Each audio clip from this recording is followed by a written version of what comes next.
The flag of the nation of Sri Lanka flying in the wind outside UN headquarters here, along with the 191 other countries. You can't tell there's a civil war going on there right now. The Secretary General of this building, the United Nations, saying in a statement once again that he's appalled by the violence and very upset that heavy weapons are being used by the government. This building, the UN, can't seem to do anything to stop the fighting. Key ministers huddled in the corridors here, but at the end all they could do is express frustration. Are we waiting, all of us, to the end of the bombing, to the end of any life, not only suffering, but any life in this pocket, a siege pocket? Even though Sri Lanka is a member of the United Nations, it appears, as we've seen with other crises such as Sudan, Darfur, and Myanmar, that the UN itself is powerless to stop the events going on in Sri Lanka right now. European ministers, including those from Britain and France, are outraged at what the government is doing to the civilian population. We should ask the government of Sri Lanka just to protect their people, because it's an obligation in the framework of United Nations. The British and French foreign secretaries had been in Sri Lanka and gotten promises about the use of heavy weapons against the civilian population. Now they scoff at those promises. So all that's left, well, the European Union seems to be pleading with the Sri Lankan government to stop it. There is no question that civilian life is being lost on a large scale.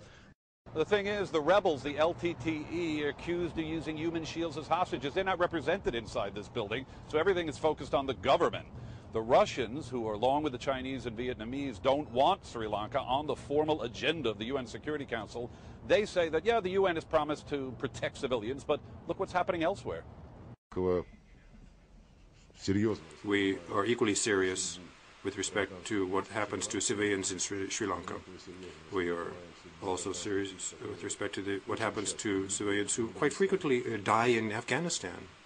As they brought the flag of Sri Lanka down and another day ended here at the United Nations, the ministers who huddled privately on Sri Lanka's fate could only plead with the international press to publicize what's going on there. Richard Roth, CNN, United Nations.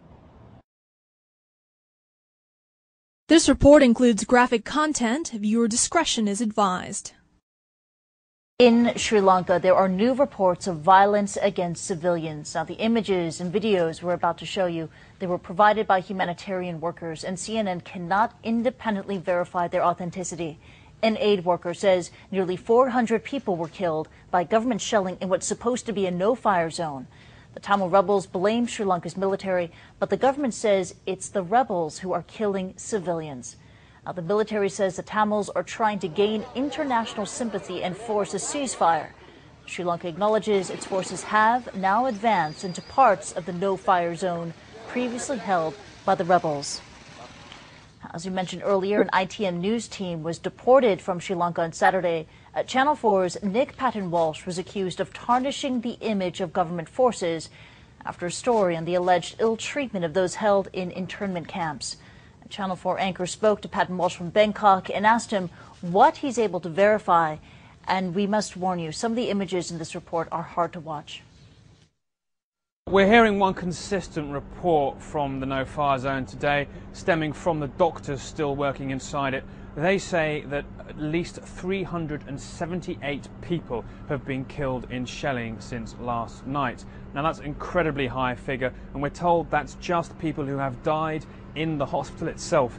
There could be over 800 or so who've been injured during this period. Now, we have to point out we can't verify this information, although there are independent sources in Colombo who believe it to be accurate. The government say these two doctors are now spokespeople effectively for the Tamil Tigers, but previously their information has proven, some people say, to be fairly reliable. What we've heard of in the last 12 hours is a large uplift in the shelling of that particular area. Sources in that place claim the Sri Lankan military does deny that any such operation is going on. This has been going on for weeks now. I mean, and it's all centred on a relatively small area of Sri Lanka. I mean, how long is it expected to take before it's finished? Well, this is the absolute horrifying question. The army released on Friday a new map of what it says is now the new no-fire zone. And that's an area which is 2.5 kilometres long and 1 kilometre wide. Now, that's an incredibly small area, and they don't have an official figure for how many people they think are still held there. But the there has been, I understand, a recent satellite pass over that area which has shown it seems to contain upwards of 11,000 tents, sources tell me. Now, by some calculations, that could mean there are still 100,000 people trapped there. The government says it's edging towards that area slowly, and every day, every second day, announces a new victory in terms of the territory that it's taken.